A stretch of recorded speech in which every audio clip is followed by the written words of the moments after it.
Bom, pessoal, boa tarde a todos vocês. É um prazer tê-los aqui. Vamos começar o nosso evento. Imagino que mais pessoas vão chegar aqui enquanto isso. Esse é o nosso último evento comemorativo dos 50 anos do IMEC, nosso jubileu aqui do Instituto. E a gente resolveu fazer no dia de hoje um evento que envolve várias coisas, todas elas igualmente interessantes. Então a gente vai ter principalmente o lançamento de um livro comemorativo dos 50 anos do IMEC, que é esse livro ao qual vocês devem estar sendo apresentados pela primeira vez. Já devem ter visto na página do Instituto, né? Mas ainda não tinham visto em papel. É um livro que está sendo lançado pela editora Springer. Eu gostaria de acusar aqui a presença do Robson dos Santos, que é editor da área de matemática para a América Latina da Springer,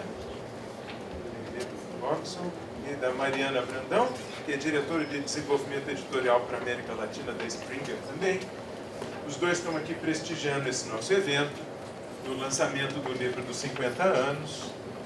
Esse livro é composto por 15 capítulos que foram escritos por professores aqui do IMEC, de grande renome.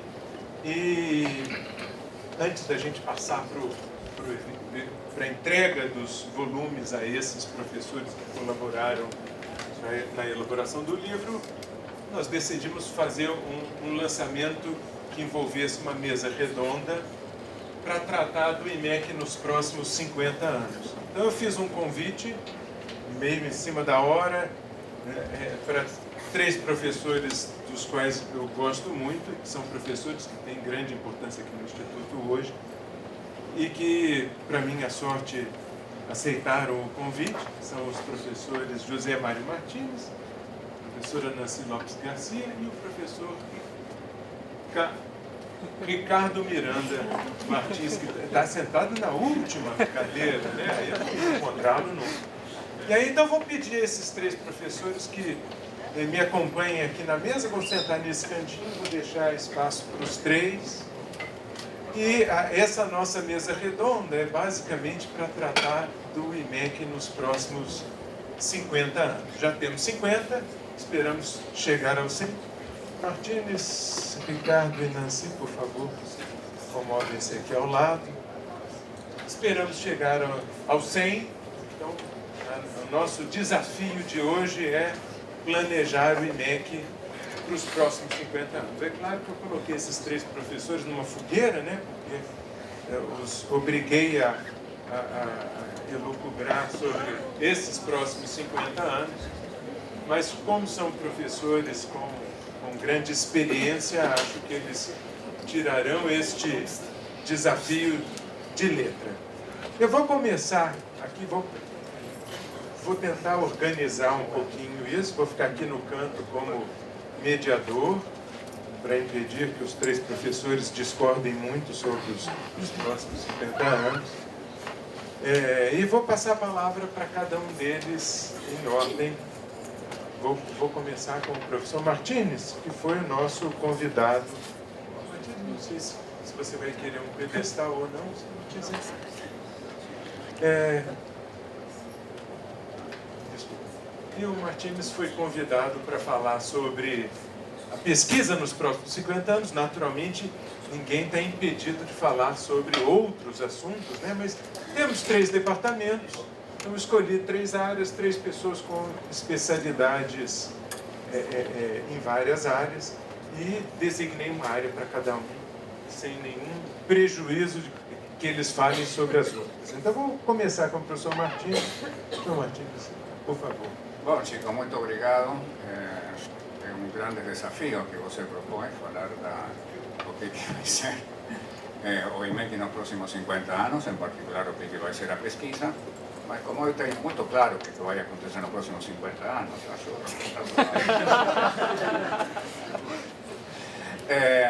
como muitos de vocês sabem, que há 2 anos atrás nós tivemos a ideia de organizar um ciclo chamado Entrevista do IMEC. nas quais, bom, eu entrevisto diferentes professores do IMEC. Isso tem sucedido, tem acontecido regularmente los últimos 2 anos. Y eso me colocó numa posição bastante vantajosa para conhecer de maneira razoavelmente íntima o que os colegas do IMEC fazem, sobretudo nas suas áreas de pesquisa, né? Aliás, a única razão pela qual eu não conheço de maneira mais íntima ainda é porque eu esqueci. Então, no momento que eu faço a entrevista, enfim, a gente tem certa atenção, né, no momento que está entrevistando, mas nesse momento eu fico sabendo. E a experiência tem sido muito boa. Eu acho que, por um lado, tem tido uma repercussão bastante interessante no espaço virtual, Facebook, não sei, muitas visualizações, 1000 visualizações, coisas assim. Mas foi muito boa para mim pelo fato de ter conhecido muitas coisas, né? Porque as coisas que ficaram claras para mim, mais centradas na parte da pesquisa, claro que não apenas pelas entrevistas do IMEC, mas também um pouco pelo que eu preciso estudar antes de cada entrevista para me informar sobre o que vou perguntar, né? Sobre o que a gente chama a produção científica convencional dos professores do Instituto. O que é a produção científica convencional? É a produção científica que normalmente a gente mede, né? A produção científica, a produção de literatura científica, em termos mais populares, a produção de papers, publicações, livros, enfim, em geral, sobretudo artigos da melhor qualidade possível, né? A conclusão é muito clara, muito clara, né? Nos últimos 25 anos, eu coloco 25 anos, escolhi o número 25 porque mais ou menos coincide, 25 anos atrás foi a estabilização da moeda, né? Com o plano real. Quer dizer, nos últimos 25 anos, a produção científica convencional dos professores do IMEC aumentou uma barbaridade. Aumentou uma barbaridade, assim como aumentou muito a produção científica convencional na ciência brasileira em geral, mas a produção científica da matemática aumentou mais que a produção da ciência brasileira em geral, e a produção científica do IMEC aumentou mais que a média da produção científica da matemática. Por quê? Bom, quer dizer, por muitas razões, mas evidentemente uma das razões foi que as pessoas mais antigas que se lembram como era antes de 25 anos, com essa data mais ou menos arbitrária durante 25 anos, devem se lembrar que, por exemplo, quando a gente fazia um pedido CNPq 30 anos atrás, o pedido CNPq, o número que a gente colocava lá e o que a gente pedia era mais ou menos qualquer coisa, porque como havia uma inflação enorme, né, o que o CNPq terminava pagando não se sabia quanto iria ser e nem quando iria acontecer, né? Então, de 25 anos para cá, isso mudou, em particular com o CNPq, mas também com as outras agências de financiamento, e evidentemente a existência de um financiamento razoável, né, é um fator que influenciou bastante o crescimento e a manutenção da pesquisa acadêmica convencional nos últimos tempos. E evidentemente, se a gente vai dizer o que vai acontecer nos próximos 50 anos, bom, esse é um condicionamento, né? Que as coisas vão continuar melhor, igual ou pior, mais ou menos dependendo de um fator razoável, que é a existência de um financiamento razoável em termos de auxílios, bolsas, salários dos professores, etc. Então, isso por um lado, né? Por outro lado, quer dizer, do ponto de vista qualitativo, o que me revelou as entrevistas do IMEC é que não apenas os professores do IMEC, sobretudo os mais jovens, não apenas eles estão produzindo de maneira muito intensa, mas também tem uma capacidade de integrar e de relacionar a produção com o que se está fazendo no resto do país e no resto do mundo, que para mim é perfeitamente claro que é muito superior ao que acontecia quando eu comecei minha carreira, onde mais ou menos quem conseguia terminar um doutorado ficava conhecendo de maneira mais ou menos profunda o que tinha feito no doutorado, mas com pouca amplitude para a relação do que eles estavam fazendo com o que se fazia no resto do planeta, né? Enfim, então, produção científica convencional do IMEC, repito, me parece uma tendência excelente, provavelmente condicionada nos próximos 50 anos a existência de recursos, mas, enfim, esperemos que esses recursos existam. Outra coisa que eu tenho que dizer é o seguinte, quer dizer, a produção científica, quando eu digo que está indo muito bem, estou dizendo não apenas em termos quantitativos, como em termos qualitativos, né? Há algumas tendências de algum cientometristas é uma das pseudociências que aparecem por aí, né? Que dizem que, não, que a gente melhorou na ciência brasileira em quantidade, mas não em qualidade. Isso não é verdade, tá? Os cientometristas e outros metristas por aí têm a mania de considerar a média não importa nesses casos, né? Quando você fala do progresso da ciência, o que importa é o progresso 10% superior, né? O progresso de toda a ciência em conjunto, e fazer a média é um uso errado da média, como qualquer estatístico poderá dizer, né? Também é verdade que existe no IMEC a realização de pesquisa aplicada, de trabalhos aplicados extremamente interessantes. Eu poderia citar agora, mas se eu cito vou esquecer de alguém, portanto não vou citar especificamente, mas há trabalhos muito interessantes que se fazem na área aplicada, embora eu tenho que dizer que na parte de aplicações mesmo, na parte de aplicações, o que nós estamos fazendo está abaixo do nosso potencial. É bom, o que se faz é muito bom, mas poderíamos estar fazendo mais. Por que razão não estamos fazendo mais em termos de aplicações? Bom, muitos de vocês devem conhecer um ditado que se atribui a jogador de futebol Garrincha, quando falava com o técnico Feola, antes da Copa de 58, e Feola fazia planos, blá blá blá, e Garrincha, para o jogo contra a Rússia, e Garrincha disse o seguinte: mas você combinou com os russos. Isso significa que quando depende de outras entidades, de outras pessoas, fazer as coisas fica mais difícil. Ou seja, é muito mais fácil, muito mais confortável a gente ficar trabalhando na área que conhece bem, porque nós conhecemos como funcionam as coisas, temos os contatos adequados para seguir produzindo dentro das nossas áreas, mas quando se trata do relacionamento com outras áreas, ou relacionamento com setores aplicados, ou relacionamento com indústria, ou relacionamento com educação, etc., bom, temos que combinar com as outras áreas. Esse tipo de combinação não é trivial, né?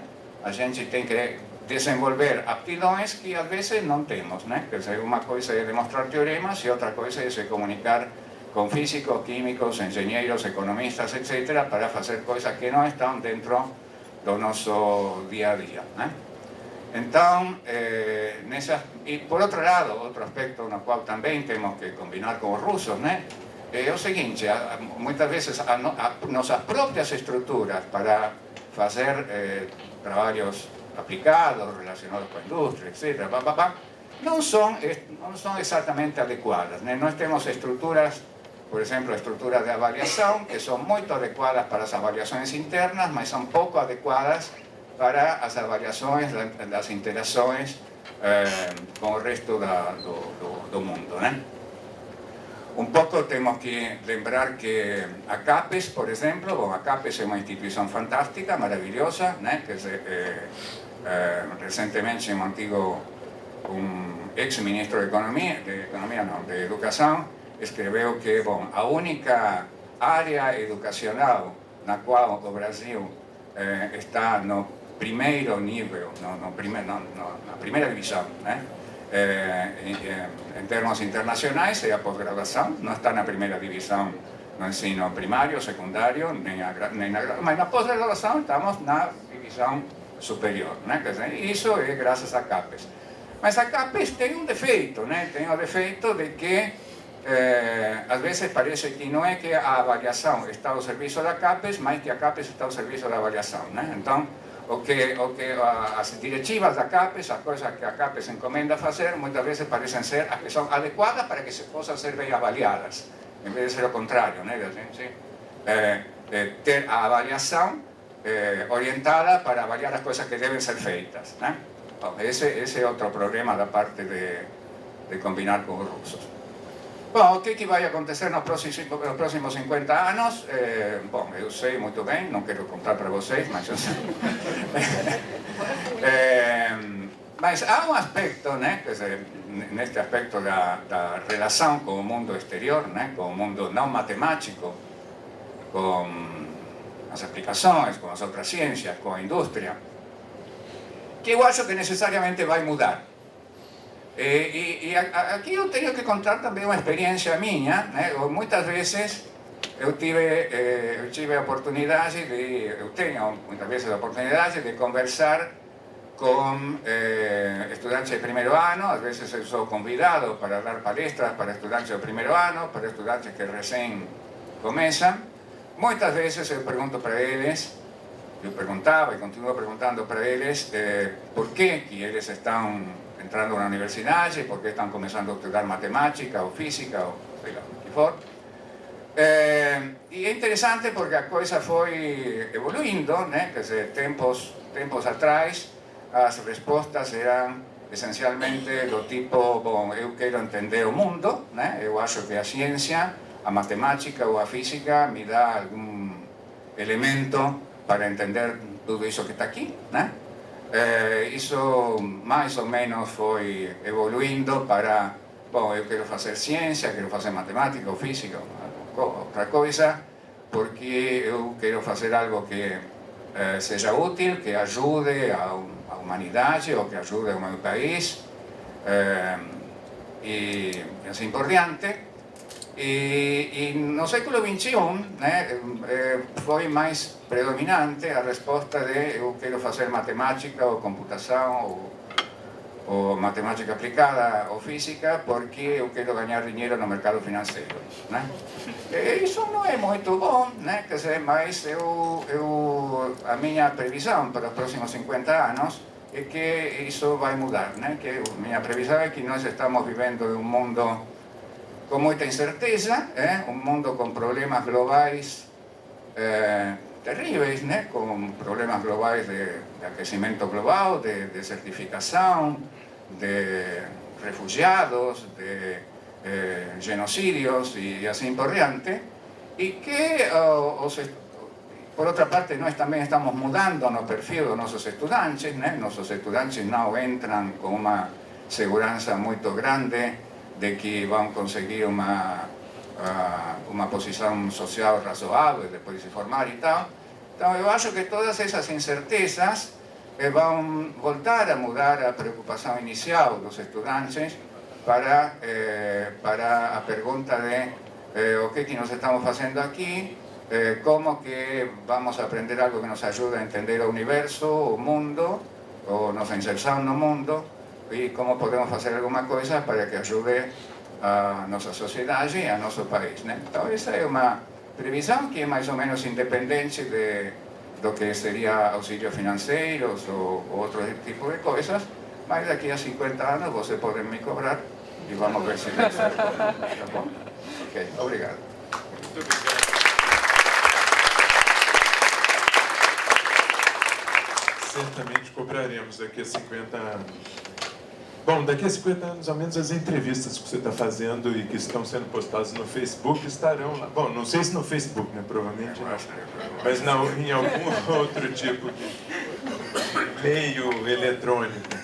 Ok, eu cometi a indelicadeza de não ter apresentado decentemente o professor Martins, mas eu acho que o professor Martins fez isso porque o Martins naturalmente dispensa apresentações. Agora, eu tentarei não ser tão indelicado com os outros dois professores que compõem a mesa. Eu vou passar a palavra à professora Nancy, que é a nossa pró-reitora de pós-graduação aqui da Unicamp, que nesse evento está representando também o reitor, né, Nancy? Está representando a administração da universidade. Bom, essa é a parte da Nancy aqui dentro da Unicamp, mas como eu comentei com vocês por e-mail, a Nancy já participou de todo tipo de coordenação de área, né, Nancy? De CAPES, disse na FAPESP. Então, é uma pessoa que tem uma experiência com pós-graduação que poucas pessoas no Brasil têm. Aí, por conta disso, eu a convidei para vir aqui falar um pouquinho da pós-graduação. Vou passar a palavra, Nancy, você prefere com o suporte?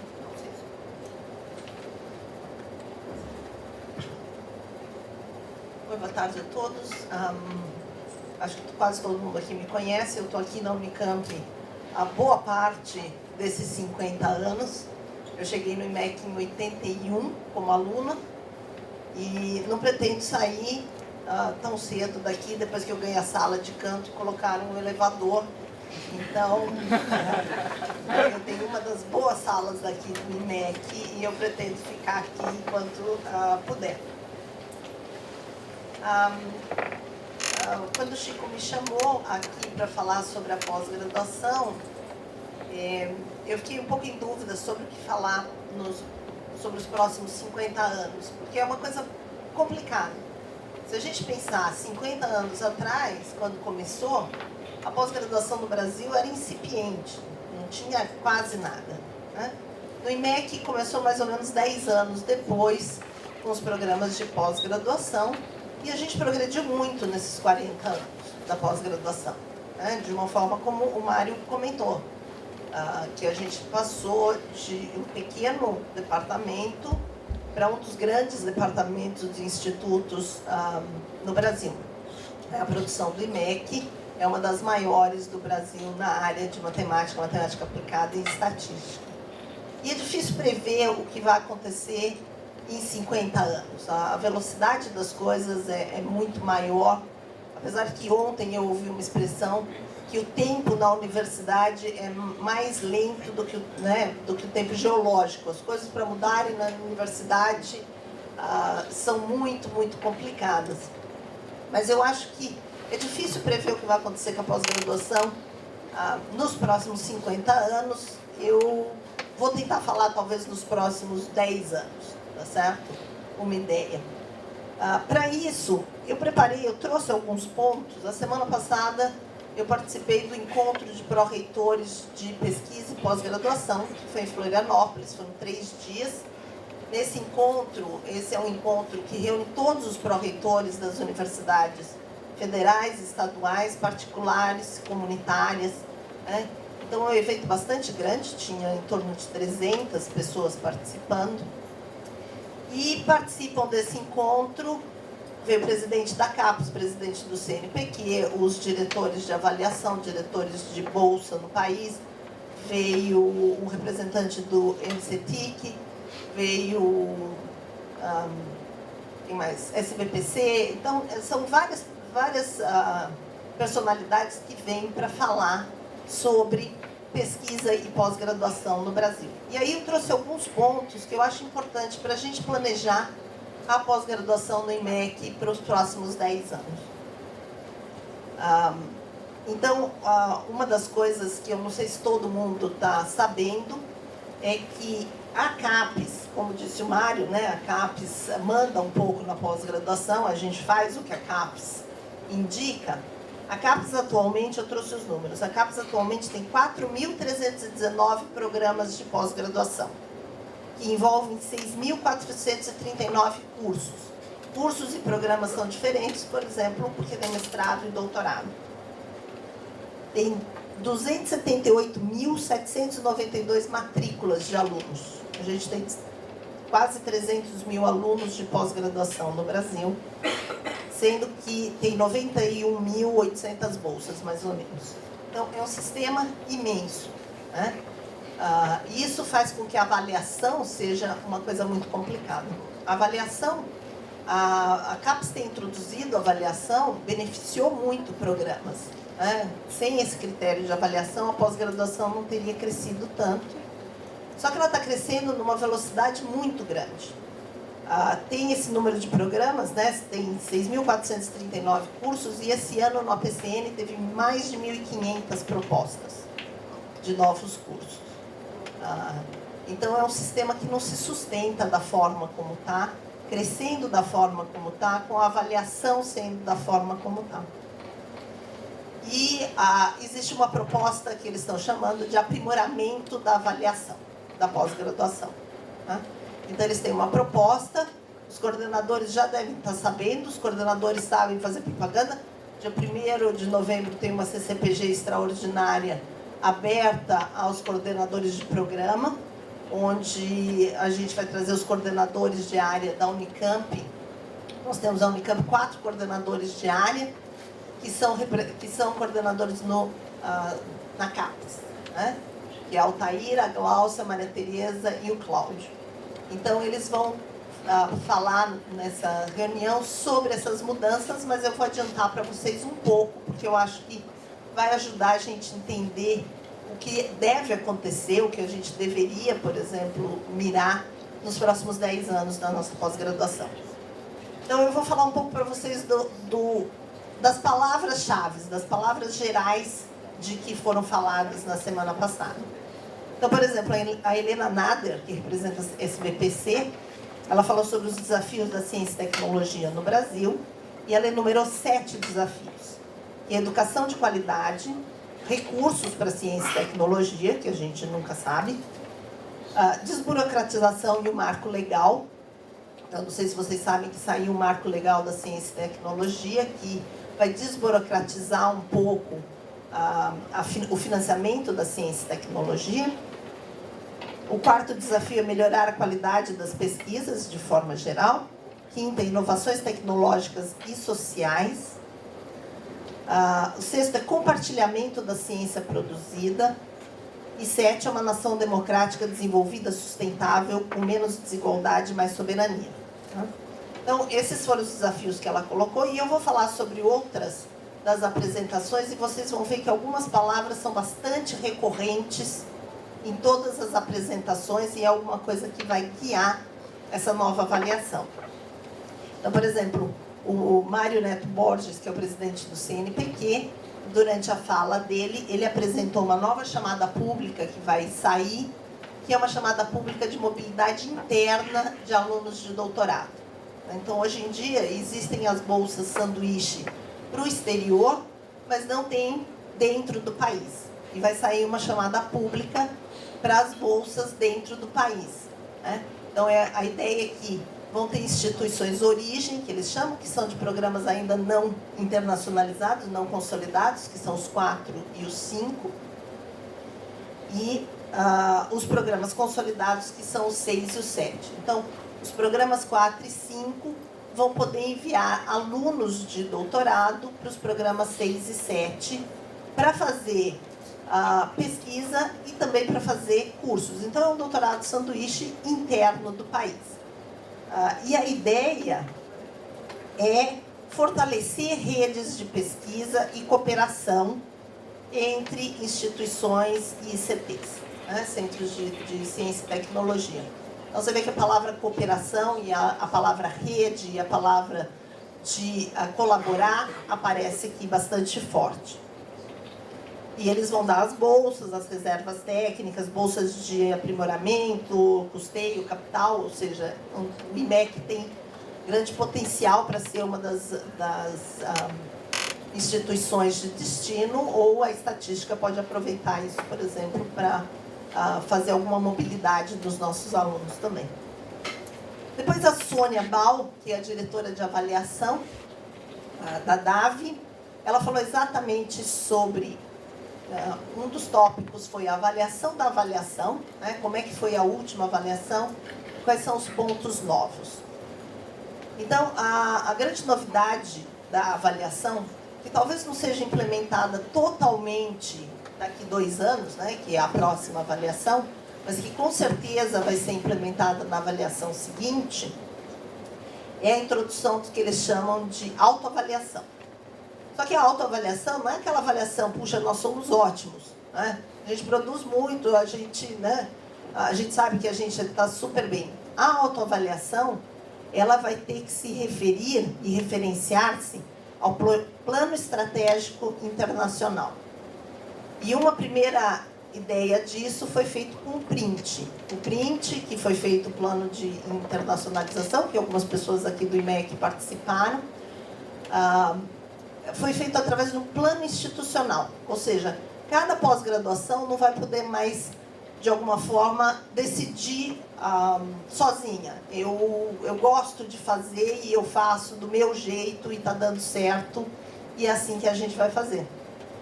A CAPES está pedindo que isso seja feito dentro de um plano institucional. O que a universidade quer para a sua pós-graduação como um todo?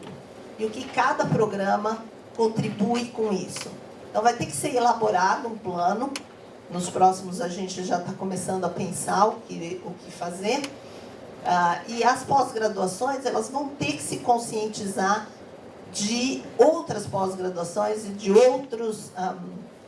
da situação, por exemplo, econômica, da situação social, de colaborações e etc. Né? Um dos planos da avaliação que eles falam é sempre reduzir as assimetrias. Vai ser introduzido o que eles chamam de avaliação multidimensional. Eu não sei se vocês sabem o que é avaliação multidimensional, é a moda atualmente na área de avaliação. Todos esses rankings são feitos através de avaliações multidimensionais. A avaliação multidimensional no Brasil vai ter 5 dimensões, e as dimensões são a formação de recursos humanos, claro, que é o nosso produto final da pós-graduação, a produção científica, que é uma coisa que sempre foi valorizada, a internacionalização, vai contar muito, inovação e transferência de conhecimento, isso vem de encontro ao que o Mário falou, que a gente tem que pensar um pouco mais na parte aplicada, na nossa parte de produção de artigos científicos, mas na área aplicada. E o quinto é impacto econômico e social. Tá? Então, se vocês já viram a avaliação multidimensional, ela tem, que nem no nosso caso, teria 5 eixos. Cada eixo vai de 0 a 100%. Um programa perfeito nas 5 avaliações seria um pentágono no 100% de todos os lugares. Né? E aí, cada uma dessas dimensões, você tem uma proporção, digamos assim, e você forma as estrelas ou os polígonos de acordo, e aí vai ser comparativo. Então, obviamente, a CAPES, pelo menos o que eles dizem, é que eles não querem os programas perfeitos, obviamente não tem como um programa ser 100% nas 5 dimensões, mas a gente tem que pensar quais são as dimensões que melhor representam cada um dos programas. Então, como eu falei, nos próximos 10 anos a gente tem que repensar a pós-graduação. Né? Só o que a gente está fazendo não vai ser o suficiente. As diretrizes que eles passam para os programas são que tem que ter um protagonismo institucional, um plano estratégico de desenvolvimento da pós-graduação, com ações coordenadas, integradas e complementares das agências de fomento, eles vão tentar se integrar, um modelo único e multidimensional, que é essa ideia das 5 dimensões. Tá? Para que isso? Claro, para manter a qualidade do Sistema Nacional de Pós-Graduação, para manter o foco na formação de recursos humanos. Então, uma das coisas que a gente tem que pensar é nos nossos egressos, o que acontece com os nossos egressos. Em geral, os egressos saem, alguns a gente segue, mas alguns se perdem. Então, a gente tem que pensar nos egressos e continuar mantendo contato com os egressos e saber o que acontece com os nossos egressos. Eu me lembro quando eu vim numa homenagem ao professor Djairo, eu soube que Djairo tem bisnetos acadêmicos que estão distribuídos pelo mundo, e isso é uma coisa muito importante. Isso é uma coisa que realmente mostra o sucesso da pós-graduação e do departamento e da orientação do Djairo. Né? Então, isso é uma das coisas que a gente tem que pensar na formação de recursos humanos e o que acontece com os nossos egressos. considerar o impacto do programa de pós-graduação. Né? Qual é o impacto que a gente está tendo? Qual é o impacto das nossas publicações? O que está acontecendo? Claro, eles falam em impacto econômico e social, porque isso chama atenção. Algumas das nossas áreas não têm esse impacto, mas a ciência básica tem impacto, e isso é valorizado como ciência básica. E, claro, você tem que adequar o processo ao tamanho do Sistema Nacional de Pós-Graduação. Essa avaliação da forma como é feita em 5 dias na CAPES, quem já participou sabe que é uma loucura. Né? É uma semana assim, insana de tudo. Bom, quais são as proposições? Essa é a parte objetiva do que vai ser feito. E o Mário, um pouco, ele levantou tudo isso. É equilibrar as dimensões qualitativas e quantitativas. As últimas avaliações foram extremamente quantitativas, tá certo? Era medido o número de papers, era contado, feito os índices, os rankings. A matemática, na realidade, é uma das menos quantitativas. E quando eu fui coordenadora de área, eles queriam saber qual era a fórmula mágica que a matemática tinha inventado para avaliar os programas. Né? Eles queriam uma fórmula. Quanto você põe lá na fórmula, vira manivela, sai a nota do programa. E quando eu falei que a gente não tinha essa fórmula e não era assim que era feito, as pessoas se surpreenderam. Mas isso acabou sendo avaliado e discutido, e eles descobriram que é preciso ter realmente um equilíbrio entre essas duas dimensões, tanto quantitativamente quanto qualitativamente. Uma outra coisa que eles querem fazer, isso é uma das coisas que eu acho interessante, é reduzir o número de áreas. Tá? Que as pessoas trabalhem mais junto, de que os programas sejam mais interdisciplinares, que os programas conversem mais, que as áreas conversem mais. A área da interdisciplinar na CAPES cresceu de forma explosiva. Ela começou com alguns programas, hoje ela tem, já não sei mais a ordem de grandeza da interdisciplinar, ela engloba todas as outras, em questão de tamanho. Porque é exatamente isso. Quase todas as pesquisas hoje em dia têm que pensar um pouco na interdisciplinariedade. E eles vão tentar trabalhar com isso, reduzindo o número de áreas e tentando incentivar a fusão de programas e desincentivar fortemente o desmembramento de programas. Né? Uma coisa que acontecia sempre era que tinha lá um grupo de pessoas que faziam um programa, matemáticos e físicos dentro da mesma unidade, e depois de um tempo eles desmembravam em 2 programas. Isso vai ser fortemente desincentivado. O que vai ser incentivado vai ser fusão de programas para que as áreas de pesquisa conversem mais. Bom, a autoavaliação que eu já falei, o que o Mário falou, a produção qualificada. Então, fazer a média não é uma coisa muito esperta quando você julga um programa de pós-graduação. Essa não é a conta correta que você tem que fazer. Né? A conta correta que você tem que fazer é se a produção qualificada é de alto nível. Então, eles estão comentando, por exemplo, tem vários GTs trabalhando nesse ponto da avaliação, do aprimoramento da avaliação. Né?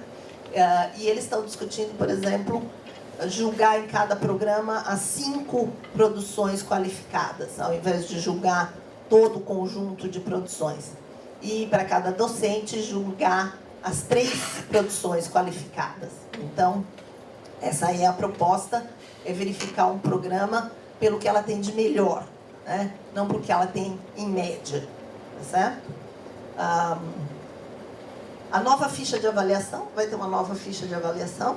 A ficha de avaliação atual tem 5 itens, ela vai passar para 3 itens, que é programa, formação e impacto na sociedade. E a gente vai ter eu acho que em agosto vai ser os seminários de acompanhamento. Né? Então, já em agosto do próximo ano, acho que os documentos de área vão estar disponíveis. Antigamente, os documentos de área saíam na véspera da avaliação. Então, você fazia tudo durante o triênio ou quadriênio e chegava na véspera da avaliação, você tinha um documento de área que exigia outras coisas.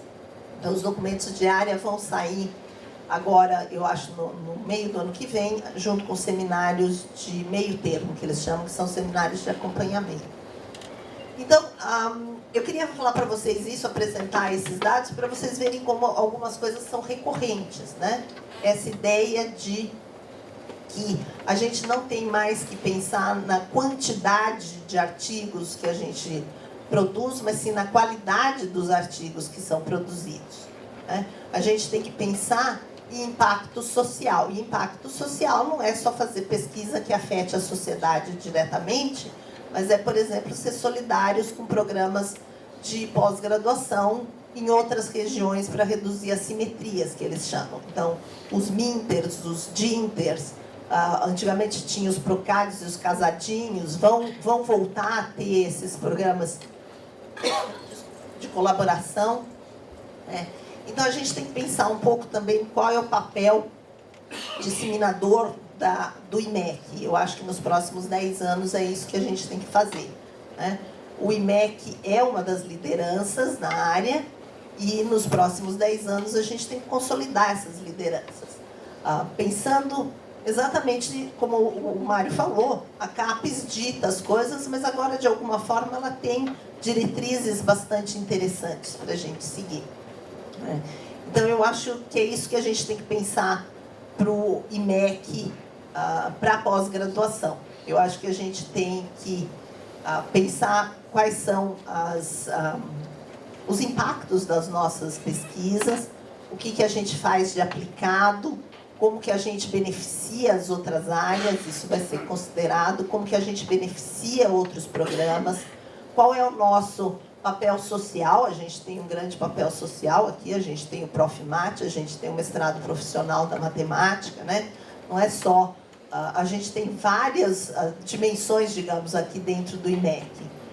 Eu acho que se a gente pensar nas 5 dimensões que a CAPES vai colocar, o IMEC tem potencial em todas as 5 dimensões. E eu acho que é isso que a pós-graduação do IMEC nos próximos 10, 20 e provavelmente nos próximos 50 anos vai ser uma das grandes lideranças do Brasil e do mundo. Obrigada.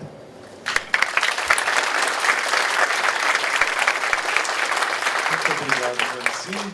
Agora eu gostaria de passar a palavra ao professor Ricardo. Eu estava lembrando que a Nancy mencionou os bisnetos do professor de Jairo, que já estão na academia. Me lembrei que o meu bisavô foi professor universitário, então eu sou bisneto de um professor universitário. Mas agora eu vou passar a palavra para alguém que não terá bisnetos na academia daqui a 50 anos, mas estará na academia porque não conseguirá se aposentar quando o IMEC fizer 50 anos. Nós precisávamos convidar alguém com este perfil, né? E se tivesse aqui, é a continuidade. A cada 50 anos a gente tem que chamar para a mesa alguém que estará na mesa dos 50 anos seguintes. E aí o Ricardo, que não conseguirá se aposentar nesses 50 anos, vai fazer essa nossa ponte, vai dizer: eu me lembro, eu estava lá nos 50 anos. E convidamos o Ricardo para falar sobre graduação. Não tem ninguém mais adequado para isso, porque, eu não sei, o Ricardo sabe ao certo, eu não sei os valores corretos, mas o Ricardo é conhecido por qualquer coisa como 10 mil alunos da Unicamp, porque ele assina as matrículas desses 10 mil alunos, se não semestralmente, ao menos uma vez por ano, né, Ricardo? Então, vou convidar o Ricardo para comentar um pouquinho sobre a graduação. Queria também agradecer o convite. Dizer que certamente não estou à altura dos meus colegas da mesa aqui. É muito difícil ser escolhido para representar alguma coisa do lado do professor Martins, da professora Nancy. Mas vamos lá. Chico me colocou nessa fria, eu passei. Coincidências que acontecem na vida, né? Desde que eu fui convidado para essa mesa redonda, na semana passada a Unicamp lançou um livro com os discursos históricos do Zeferino Vaz, um livro editado por professores de educação, professora Elizabeth. E aí eu estava lendo o livro e na primeira página, é muito engraçado, porque na primeira página do livro, uma pessoa que está fazendo uma introdução ao livro, comenta sobre um dos discursos do Zeffirino. E aí ele comenta, olha, nesse documento Zeffirino analisa os sintomas da disfunção nas universidades e destaca a centralidade que a matemática assumiu nos centros de investigação mais adiantados do mundo. Então, assim, eu acho que desde que a Unicamp foi fundada, todo mundo já sabia que a matemática deveria ter, de fato, um papel de destaque numa universidade que almejava ser uma universidade de pesquisa e conseguiu fazer isso, né? Certamente, há 50 anos atrás, ninguém imaginava que estaríamos nesse patamar. Eu acho até que, para um campus que era um canavial, né, ia virar a maior universidade da América Latina, acho que todo mundo trabalhou muito na universidade. É muito difícil começar a falar da graduação sem falar desses números meio estratosféricos aí que o Chico começou a citar. E, de fato, o IMEC, em 2018, se você considerar disciplinas de graduação, disciplinas MA, disciplinas MS, disciplinas ME, nós estamos cuidando de 15.516 matrículas. De longe, o maior número da universidade, é um número que assusta qualquer outro coordenador de graduação. Não tem nada próximo a isso na Unicamp. Nós temos nossos cursos de graduação, mas dessas 15 mil matrículas, cerca de 12 mil são disciplinas de serviço. Então, o IMEC é o instituto que mais atende a universidade, que mais dá aula para alunos que não são do IMEC. Bom, se os nossos cursos de engenharia estão se dando bem, certamente a gente está fazendo um papel bem feito lá na base, né, na estatística básica, nos cálculos numéricos, nos cálculos básicos. Então, acho que a gente contribui bastante aí para a grandeza da Unicamp. Mas nós também temos curso de graduação e também estamos fazendo o nosso papel com razoável qualidade. Por exemplo, só uns números de formandos do IMEC, né, quantos alunos o IMEC já formou. Esses dados que eu vou falar não incluem formaturas do meio de 2018 e nem os alunos que estão previstos de formar. Mas nós já formamos na licenciatura diurna 546 professores de matemática ao longo dos vários anos do curso. O curso de matemática diurno já formou 824 pessoas. Matemática diurno tem licenciatura e tem bacharelado, um total de 800 alunos. Estatística já formou coisa da ordem de 1.200 alunos no IMEC. E matemática aplicada por ordem de 510 alunos. Ou seja, o IMEC até o começo desse ano tinha formado 3.101 alunos de graduação. Muita gente que foi formada, são muitos profissionais capacitados que foram colocados no mercado de trabalho, na sociedade. E também, coincidentemente, na semana passada, foi divulgado o resultado do ENAD. O ENAD 2017, o curso de Estatística e o curso de Matemática Aplicada, eles não fazem a prova do ENAD. O ENAD é uma prova de avaliação dos alunos de graduação, mas a matemática faz o ENAD e, para nossa felicidade, o nosso curso de licenciatura diurno recebeu nota 5 do ENAD, que é a maior possível. A licenciatura noturno passou de 3 para 4 e o bacharelado, que tinha uma nota 1, sabe lá por que tinha nota 1, mas tinha, passou de 1 para 4. Então, assim, todo mundo ficou muito feliz porque esses conceitos 4 e 5 são considerados conceitos OKs. Pelo Conselho Nacional de Educação, pelo Conselho Estadual. O conceito 4 e 5 significa que o seu curso está fazendo um bom trabalho. E bom, recebemos essa notícia com felicidade, tanto na matemática, mas tenho certeza que também por IMEC, porque todo mundo contribui para a formação dos nossos alunos. Os alunos não fazem só matérias da matemática, fazem matérias de estatística, fazem matérias da matemática aplicada. E bom, é muito difícil falar sobre o IMEC nos próximos 50 anos, mesmo porque eu estou aqui há 6. Mas, assim, certas coisas certamente acontecerão, né? O perfil do estudante universitário está mudando bastante e é um desafio continuar, para nós, professores, continuarmos atualizados para adaptar o método de ensino para esses novos alunos. Isso é uma crítica, mas não é uma crítica nova, né? Não é que o perfil do aluno está mudando, milênio, geração, XYZ, qualquer coisa assim. O perfil vem mudando há muito tempo. Até engraçado, eu vou citar um pedaço de um texto que é do professor Martins, No site dos 35 anos do IMEC, o professor Martins escreveu um longo texto sobre a história dele no IMEC, né? E ele contando sobre, aparentemente, a primeira vez que o senhor encontrou o Biratã. E aí, o Biratã comentou que achava os currículos de graduação muito inchados, tinha muita informação dispensável e que os alunos não eram estimulados a pensar, mas treinados para resolver exercício.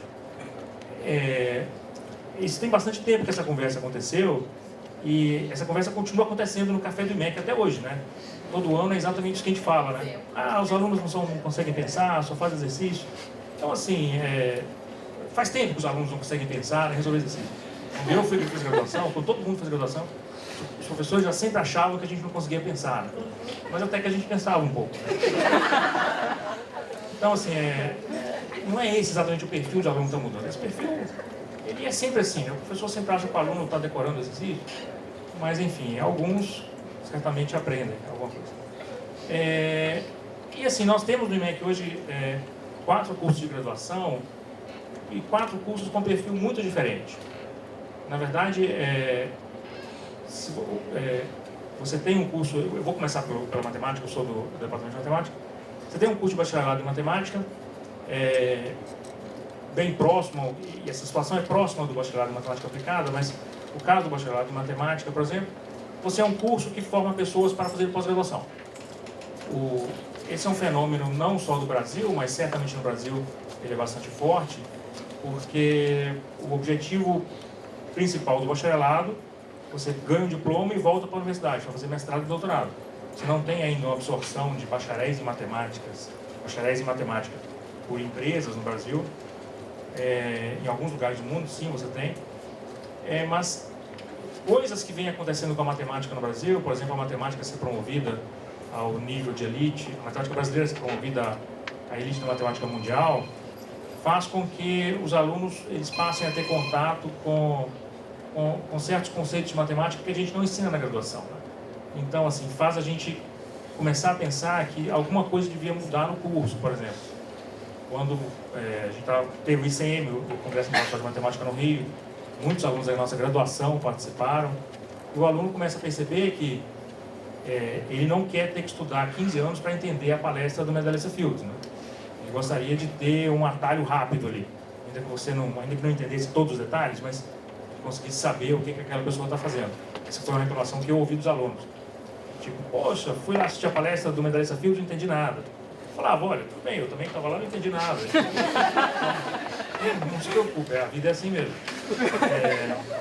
Mas talvez as mudanças nesse sentido assim, sejam bem-vindas para os nossos alunos, para mantê-los ativos e empolgados com a matemática, né? Uma coisa que a gente tem conseguido fazer, conseguir fazer um grau de internacionalização do nosso programa, conseguir que alunos se formem, e principalmente na mudança que a matemática fez há uns 10 anos atrás, o aluno de graduação já se forma praticamente com o mestrado concluído, permite o aluno fazer doutorado no exterior, e essa internacionalização é muito boa até por essa questão de avaliação, né? Esses rankings universitários levam muito em conta isso. Na entrevista, o professor lá de Harvard pergunta, você conhece a Unicamp? Conheço, tem um aluno aí que veio da Unicamp. Ele não vai marcar que não conhece, vai marcar um 5, mas não vai dar uma nota muito boa às vezes, mas não vai marcar que não conhece, né? O primeiro passo para você ser bem conhecido é você começar a ser conhecido, né? Então, isso tem funcionado bastante. E aí eu peço desculpa aos coordenadores de graduação, porque eu vou começar a falar coisas que eu acho dos cursos aí que poderiam mudar. Vou ser apedrejado no IMEC depois disso, né? Na verdade, não é coisa que eu tenho que mudar, coisas que parece que funcionam. Então, no caso da matemática aplicada, me parece bastante que essa interação com a indústria já é praticamente uma realidade, né? A matemática aplicada. É cada vez mais comum que os alunos consigam financiamentos fora da universidade, o que é útil também, porque apesar da gente sempre querer financiamento governamental e ele de fato ser necessário para a universidade, para o grosso da universidade, a matemática aplicada no IMEC tem conseguido, com bastante sucesso, conseguir financiamento fora da universidade, o que é bom, porque você consegue colocar alunos na indústria e com a esperança de que você um dia volte, né? Você vai para a indústria, gera conhecimento e volte para a universidade, até para para indicar possíveis caminhos de áreas de atuação mais sólidas. Eu acho que o pessoal da matemática aplicada tem feito isso com bastante sucesso. E fazer isso com sucesso, às vezes medidas muito simples, você consegue isso. Por exemplo, uma medida que a coordenação da matemática aplicada fez, eles fizeram um folder do curso, né? Primeira vez que eu, um pouco tempo que eu estou no MEC, vi isso, um curso que tinha um folder específico de matemática aplicada, entregava para as pessoas, a pessoa fica sabendo que existe o curso de matemática aplicada, o que faz, que consegue resolver problema de modelagem, problema de otimização. Certamente esse tipo de abordagem é inovadora e já consegue levar o curso onde o curso não costumava chegar, né? As pessoas não tinham noção que, em geral, você precisava de alguma modelagem, aí você recorria a algum engenheiro, alguma empresa de engenharia. Não, mas todo mundo sabe agora que tem o pessoal da matemática aplicada, né? E faz. E começar a divulgar isso é uma coisa muito boa e certamente está sendo muito bem feito e provavelmente tem como melhorar. O caso da estatística é uma coisa muito próxima a isso, né? Assim, a estatística em todo lugar do mundo, ela é a profissão do futuro, e o futuro a curto prazo, né? Porque assim, a palavra da moda é Big Data, né? Todo mundo quer mexer com bancos de dados gigantes, trabalhar dados gigantes, fazer coisa de inteligência artificial. E o profissional mais recomendado para fazer isso é o estatístico. Pelo menos é assim nos países desenvolvidos. O estatístico é que sabe trabalhar com esses dados, sabe dizer o que pode acontecer, o que vale e o que não vale, né? E, bom, recentemente tinha uma matéria acho que da Folha de São Paulo, que a Samara deu uma entrevista para a Folha, falando sobre como que o curso de estatística se moldou um pouquinho para tentar se adequar a essa nova realidade, né? Adicionando disciplinas aí que abordam linguagens computacionais, disciplinas que explicam como manipular grandes bancos de dados. Eu acho que a estatística também faz esse movimento muito no sentido de tornar o curso mais atrativo, né? Porque apesar de ainda não ser talvez o perfil brasileiro, né, de pegar esses profissionais de campos puros da ciência e levar para dentro da empresa, as pessoas acabam tendo o hábito de recorrer a quem está lá, né? Sempre tem um engenheiro que está lá que, você também sabe matemática, faz isso aqui para mim também. Mas as pessoas têm que começar a saber que existe estatística e a estatística ela consegue fazer isso hoje muito bem. E um curso de estatística, por exemplo, como o da Unicamp, é o melhor lugar possível para você vir e assediar no bom sentido os alunos, né? Para levá-los para dentro da empresa e talvez deixar algumas bolsas aqui para a gente, né? A gente já fica feliz com algumas bolsas aqui na universidade. Então, bom, e sempre que você vê a Semana da Estatística sendo realizada ou a Semana da Matemática Aplicada, você percebe que essa interação já está acontecendo, porque são semanas acadêmicas quase que totalmente patrocinadas por empresas. É uma coisa interessante de se ver na universidade. Não se via há pouco tempo atrás. Bom, e aí tem o nosso quarto curso, nosso único curso noturno, a licenciatura em matemática. A licenciatura em matemática foi o primeiro curso noturno da Unicamp. O MEC foi pioneiro em criar curso noturno e criou uma licenciatura. O nosso curso de licenciatura ele sofreu uma reformulação curricular gigante há 4, 5 anos. E o curso vai muito bem, obrigado. Mas ele sofre do problema de todas as licenciaturas, né? Ele sofre do problema da falta de interesse de jovens por serem professores. Recentemente saiu uma pesquisa dizendo que 2,4% dos alunos do ensino médio cogitavam prestar vestibular para licenciatura de alguma coisa, licenciatura em qualquer área. Olha, se isso continuar acontecendo, provavelmente a profissão daqui a 30 anos vai pagar muito bem, porque não vai ter ninguém para ser professor. Porque a gente precisa de bons professores.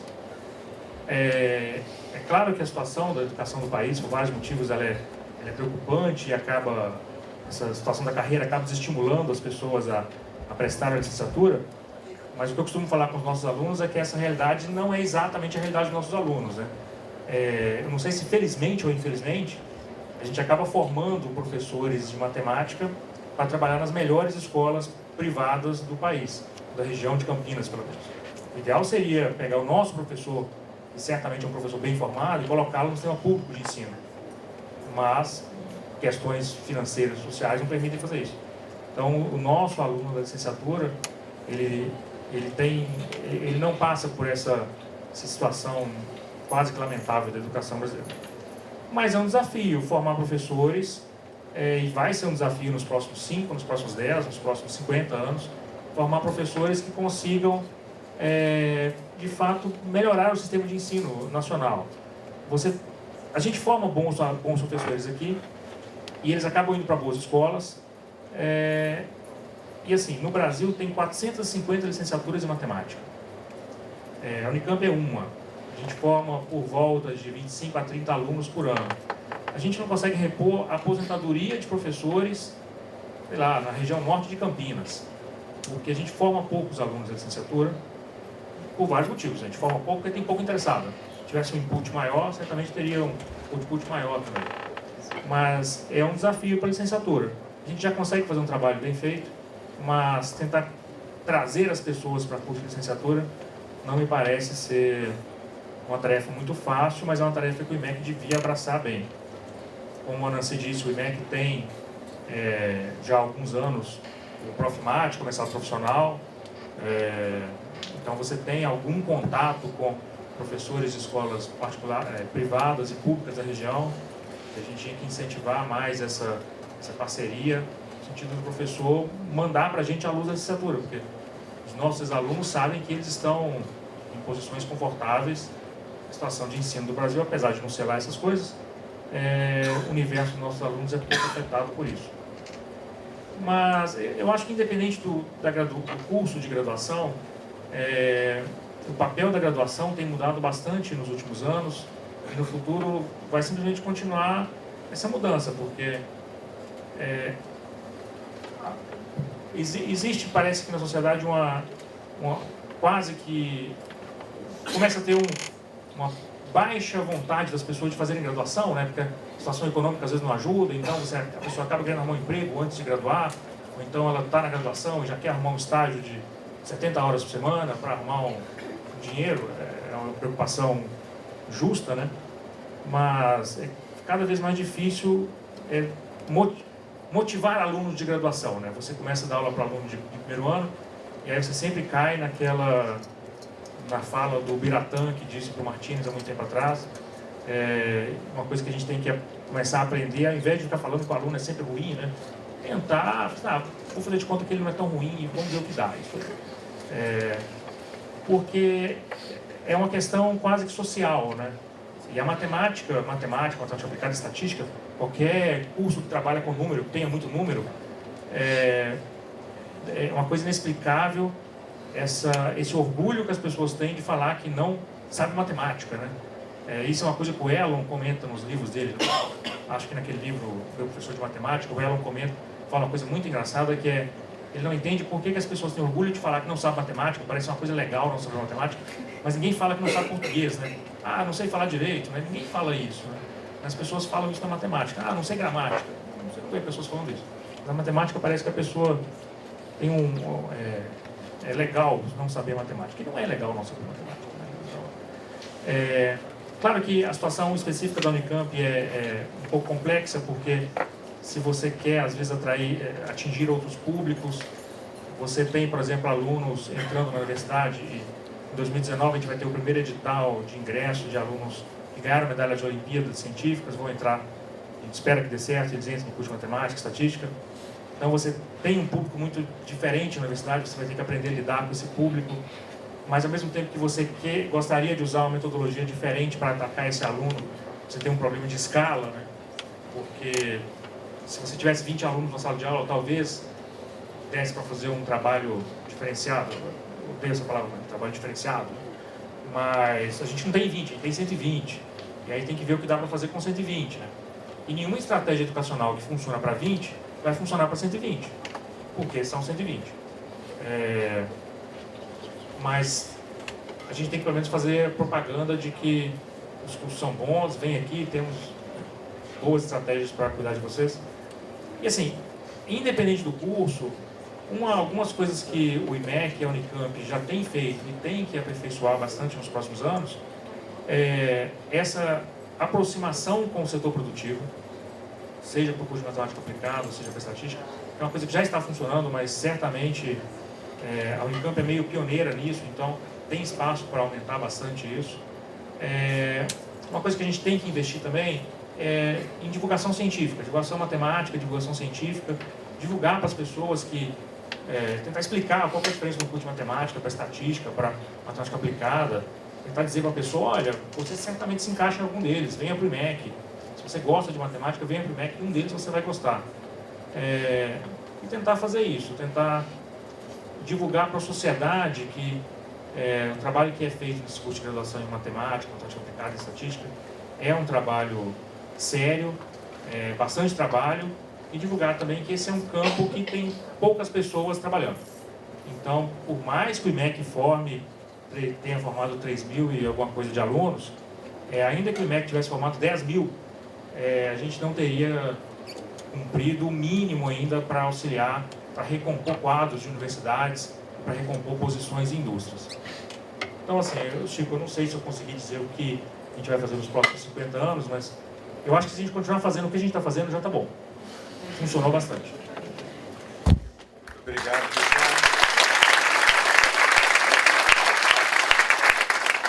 A gente tem uma segunda etapa desse lançamento do livro, que é a entrega dos volumes aos autores, mas antes disso, eu gostaria de abrir a palavra para os presentes, para que eles façam perguntas, comentários endereçados aos nossos membros da mesa. Então, ficamos nós dois aqui, Carlílio. Não sei se alguém quer fazer alguma observação. Sim, Marco Antônio, por favor. Tem um assunto que não foi tocado nessa mesa redonda, que eu acho super importante e é muito preocupante no momento, é uma ausência.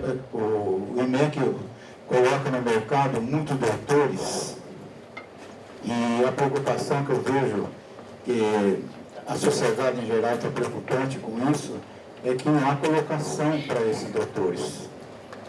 E tanto com relação à bolsa de pós-doc, como a concurso, como lugares para se trabalhar.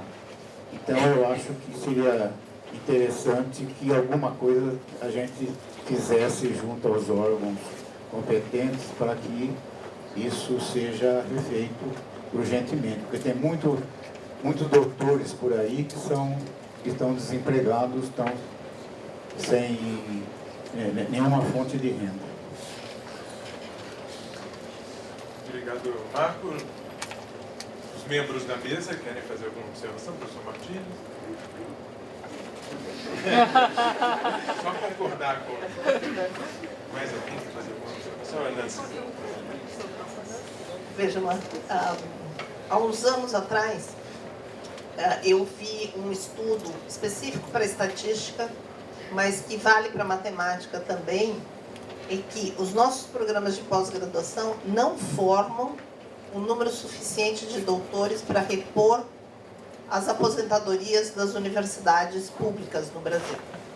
Certo? A gente forma menos pessoas do que se aposentam nas universidades, ou seja, a gente ainda está formando pouca gente. É que a situação atual, a conjuntura é que não permite isso. As universidades estão perdendo os seus corpos docentes. A gente, quer dizer, esses doutores, eles têm lugar para ir sim, né? Agora, o que a gente pode fazer para conseguir as contratações de novo é uma dúvida. Obrigado, Nancy. O Carlílio tem uma pergunta. Meu nome é Michel Yamaguchi, eu fiz graduação, mestrado, doutorado aqui.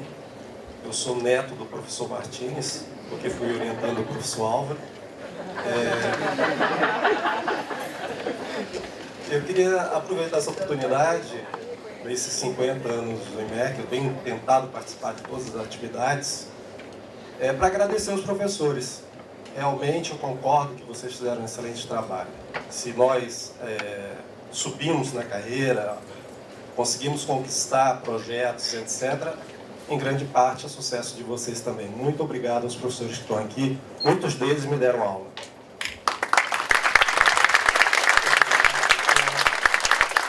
Chico, só para complementar, o Michel é pesquisador sênior aqui da Embrapa de Informática, né? Dentro do campus. Beleza. Eu vou passar a palavra ao Henrique. Boa tarde. Da porta para fora, Acho importante a gente defender o IMEC, a gente tem uma boa imagem, um bom reconhecimento frente ao patamar brasileiro. Acho que a gente está identificado como um lugar onde se faz boa matemática, tanto na frente aplicada quanto da pura, mesmo estatística. Eu acho que eu tenho bastante orgulho dos meus colegas. Mesmo os colegas com quem eu brigo, eu reconheço que são bons profissionais. A gente está muito bem cercado. Nosso grupo é muito bom. Mas como a gente está numa ocasião interna, de reflexão interna, talvez o movimento deva ser um pouco mais contundente. Eu acho que frente ao material que a gente tem, ao potencial que a gente tem aqui, ao nível de pesquisa que nossos colegas têm, a gente está abaixo de onde deveria estar. Tem alguns indicadores para isso. Por exemplo, dos 11 palestrantes convidados do ICM, 0, brasileiros, né? 0 foram do IMEC. 0, se a gente levar em conta que teve uma professora que era do IMEC e foi embora, e a gente não conversou sobre isso. Né? Que motivos a levaram embora? Será que isso é pertinente? Mas eu não acho que o IMEC corresponda a 0% da elite da matemática nacional. Né? E, no entanto, apareceu, nós simplesmente não emplacamos nenhum palestrante convidado. O FRJ emplacou 3.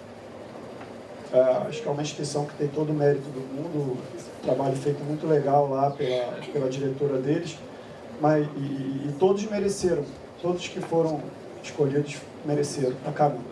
Só que é uma vitrine que a gente não vai ter de novo. É uma oportunidade que passou e a gente não teve visibilidade nenhuma como instituição.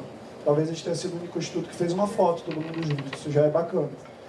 Mas, do ponto de vista do reconhecimento institucional, é nulo. A quem isso se deve? E eu acho que a gente tem uma projeção, uma atuação tímida como instituição. Acho que o papel da diretoria e da coordenação geral de pós de se aproximar das sociedades científicas, dos comitês de área, a gente tem alguns indivíduos que ocuparam essas posições e que precisam ser fortalecidos, encorajados, né, quando ocupam essas posições. A gente tem muito pouca ambição. A nossa atitude frente ao Profimate é um misto de empurrar com a barriga, será que conta carga didática, não conta? Quando talvez a decisão seja, a gente quer que tenha, então vai contar e a gente vai reivindicar protagonismo junto a esse programa, frente ao IMPA, né? Ou não, a gente não quer, a gente vai fazer um outro, ou não, a gente não vai fazer nenhum. Mas me dá a impressão de que a gente vai navegando mais ou menos na primeira derivada para onde o vento está soprando. Onde o IMEC quer estar daqui a 5 anos? Quais são as metas? Quais são os objetivos? Né? E 10? E 50? Onde a gente quer estar? Que lugar a gente quer ocupar relativamente às outras universidades? Eu acho que a gente tinha que dizer no mínimo o seguinte: vai ter o IMEC e vai ter o IMPA. Eu acho que é isso que a gente tem material para dizer. A gente vai polarizar, vai participar das responsabilidades na matemática nacional em pé de igualdade com o IMPA. Mas eles não têm carga didática. Pô, eles têm quase a mesma que a nossa, se for ver. Não tem esse problema todo não. E a gente dá conta de um trabalhinho a mais e faz igual deles o resto. Eu acho que a gente precisa acreditar na gente mesmo e na necessidade de planejar conjuntamente e perseguir esses objetivos. Com relação à divulgação científica, faz parte disso. O IMPA faz divulgação científica, a gente faz também. Só que eu acho que a valorização institucional interna para quem faz uma coisa ou outra é distinta. A gente tem algumas das iniciativas de iniciação científica mais legais que eu tenho visto na matemática ultimamente nacional, acontecendo aqui agora mesmo. A gente está dando a valorização devida para isso ou a gente está tratando como um fato episódico? Mesma coisa, extensão. A educação pública vai ser questionada nos próximos anos. A gente sabe que vai, educação superior pública. A resposta que a gente pode dar, que chega na sociedade mais de perto, além do que a gente já faz, que é formar aluno de graduação, são as atividades de extensão. Então, extensão, divulgação científica, formas de diálogo com a sociedade. Vale quantos paper a um? Bom, se cortarem o nosso dinheiro, cortarem o nosso financiamento, eu acho que vale mais do que o paper a um. Era para ter feito. Era para ter feito para ganhar a sociedade, para mostrar como matemática é legal e como matemática é importante, porque a gente acredita nisso, eu acredito todo dia. Puta, que legal meu trabalho, que legal eu trabalhar nessa instituição que me dá condições de exercê-lo de maneira tão apropriada no Brasil. Estou muito feliz de trabalhar aqui nesse sentido, mas eu acho que a gente é tímido e a gente não faz planejamento de longo prazo. Cada vez que entra um novo diretor, acho que agora é uma grande oportunidade de ter uma mudança de direção, da gente coletivamente fixar os objetivos. Quando essa próxima gestão acabar, onde a gente quer estar? Como a gente vai prestigiar os colegas que vão parar no comitê de área, que vão parar numa sociedade científica nacional? Qual que é o papel da coordenação geral de pós frente a isso? Como que a gente vai divulgar nosso programa de pós na América Latina, no resto do Brasil, para ser impactante, para chamar os bons alunos para vir para cá? De maneira estruturada, não depender de um ou outro indivíduo iluminado ou particularmente competente. Eu acho que todos nós somos competentes, pra caramba, né? Então acho que a gente queria convidar todo mundo a vestir essa camisa. Vamos planejar, vamos fixar metas, vamos fazer um plano, IMEC próximos 50, IMEC mais 5, IMEC mais 10, onde a gente quer estar, a gente quer emplacar quantos membros do comitê da SBM, quantos da SBMAC, a gente quer ter um representante do IMEC nos comitês de área, pelo menos um. É razoável, o IMPA faz isso. Por que a gente não vai fazer? Obrigado, Henrique. Membros da mesa, algum comentários? Apoiado. Super apoiado. Vou passar a palavra ao Johnny. Obrigado, Chico. Depois daquilo que o Henrique falou, o que eu tinha pensado em perguntar para o Ricardo ficou menor. Eu concordo com o Henrique e concordo com o Henrique como alguém que começou a dar aula aqui em 1971. Não sei se o Henrique já tinha nascido em 1971. E o que eu queria perguntar para o Ricardo gostaria que ele comentasse um comentário feito pelo professor Mário Martins. O professor Mário Martins tem uma memória seletiva, então algumas frases que ele falou, marcantes, de algumas frases ele lembra, de algumas frases ele não lembra, mas eu tenho certeza que ele falou, eu não vou imitá-lo, mas ele disse o seguinte, que assistir aula desenvolve material sentante, realizar projetos desenvolve material pensante. Eu gostaria que você comentasse isso à luz do que nós queremos para o IMEC nos próximos 10, 15, 20, quem sabe até 50 anos, em termos da nossa graduação. Ô, Johnny, se ele disse ou não disse, não sei, mas a frase é boa, né? Ele disse. Existem muitas teorias hoje sobre ensino-aprendizagem, né? Existe mais ou menos um conceito. Nas grandes universidades do mundo afora, parece que essas metodologias de ensino que envolvem uma pessoa escrevendo no quadro e outra pessoa copiando no caderno, elas não estão mais sendo aplicadas ou não funcionam tão bem quanto funcionavam antigamente. Ontem mesmo, aqui na Unicamp, a gente teve a visita do professor Renan Lima, do ITA. Ele é doutor em matemática pelo IMPA, é professor do ITA, e ele veio falar sobre sala de aula invertida, só que ele não é um estudioso do ponto de vista educacional sobre isso. Ele é uma pessoa que fez doutorado em matemática, parou no ITA para dar aula, começou a dar aula, e olha no ITA. O ITA é um bom lugar porque a gente não pode usar esse argumento de que os alunos são ruins. Então esse argumento não pode ser utilizado. Começou a dar aula no ITA, achou a aula meio chata, achou que ele estava dando umas aulas chatas, achou que os alunos estavam achando a aula chata e achou que os alunos sabiam fazer prova, mas não sabiam a matéria. Tudo que exatamente as falas dele, está gravado, então, isso ele disse mesmo, está gravado. E aí ele começou a usar novas estratégias, ensino baseado em projeto, ensino baseado em sala de aula invertida, coisa dele gravar o vídeo, mandar para os alunos estudarem antes, na sala de aula ficar fazendo lista de exercício, em grupo, né, sentado em grupinho de 4, assim, discutindo as coisas. A estratégia dele parece que funciona muito bem no contexto dele. O Renan veio a meu convite, eu conhecia esse trabalho dele, queria saber exatamente o que ele fazia, mas e eu fiquei admirado com como funciona. A grande questão é que nós não temos as condições de contorno do problema dele. Esses métodos de aprendizagem ativa, o sala de aula invertida, eles funcionam, no caso dele, funcionam em alguns cursos. Tem um professor de engenharia mecânica que faz isso já há 20 anos, onde essa palavra nem era usada, não existia a palavra sala de aula invertida, mas ele já fazia isso, é usada em alguns lugares de Harvard, é usado na Ivy League americana, na maioria das universidades, mas eu não entendo como pode ser possível aplicar essas metodologias numa sala de aula com 130 alunos, sala de aula estilo auditório, que é, por exemplo, o que nós temos na Unicamp.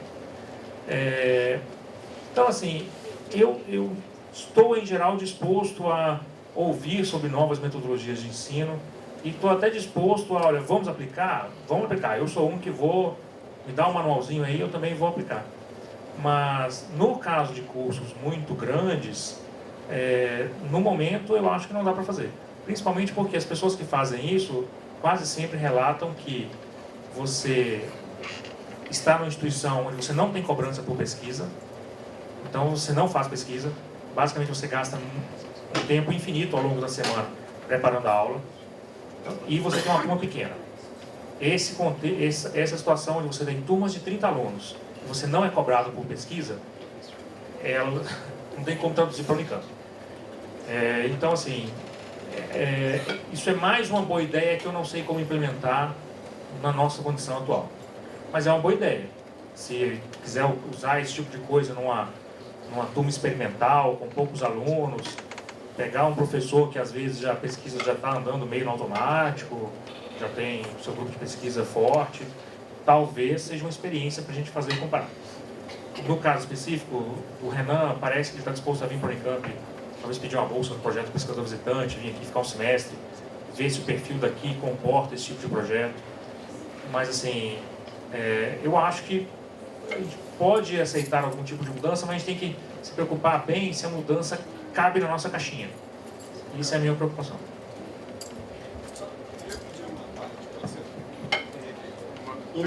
Em 2012, no curso de cálculo 1 do Cursão, eu e outro professor fizemos exatamente isso. A gente dividia a turma do Cursão em duas subturmas, né, A e B, e cada turma com os monitores, os pads, dividia em grupo de 4, eles faziam uma tarefa toda semana junto, e eles avaliaram super bem essa experiência.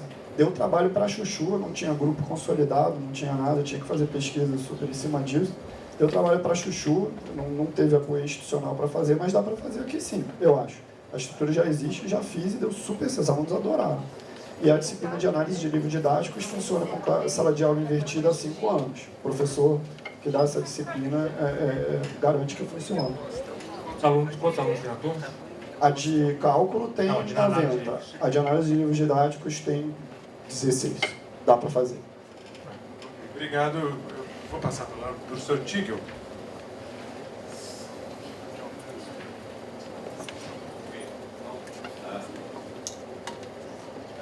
Eu gostaria de fazer alguns comentários, mas basicamente eu gostaria de fazer propaganda do meu artigo aí no livro dos 50 anos. Porque ele trata exatamente, na minha opinião, sobre esse assunto que a gente está discutindo aqui. Talvez seja o único artigo que fala sobre matemática aplicada e oportunidades em matemática em geral, o que a gente pode fazer para dar um salto positivo para a matemática. A minha experiência talvez seja um exemplo de oportunidades nessa direção.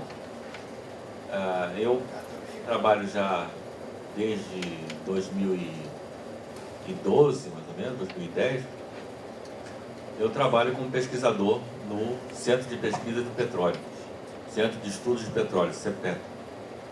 E realmente ali é um elemento, um lugar extremamente interdisciplinar, com objetivos muito claros de resolver problemas sociais, no caso, saber sobre todos os aspectos da indústria do petróleo, tanto na sua exploração, como na sua produção, como nas suas oportunidades. E, além disso, na situação brasileira, é talvez o lugar que tenha mais dinheiro no país, né? Tem recursos de petróleo abundantes, por causa uma lei que existe chamada participação especial, e essa lei diz que 1% dos recursos do petróleo devem ser destinados à educação e pesquisa, desenvolvimento e inovação na área. E petróleo é um troço tão vasto E qualquer coisa que você faça, do mais puro ou mais aplicado, sempre você arranja que tem petróleo no meio. Sempre você pode fazer alguma coisa. Meio ambiente, políticas energéticas, economia, engenharia elétrica e muita matemática.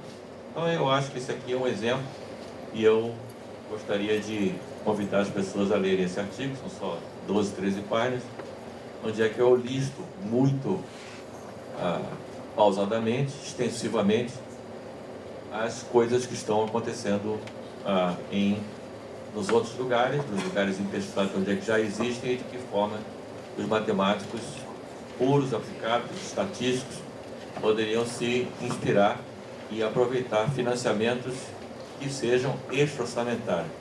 A tendência, pelo menos a curto prazo, é que a situação está preta e vai ficar muito preto durante muito tempo.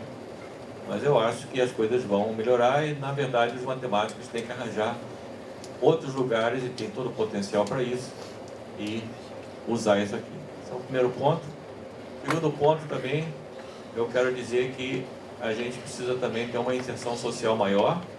Eu acho que, no momento, talvez a inserção social mais importante, na minha opinião, seja a formação de professores em todos os níveis, médio, elementar também, etc.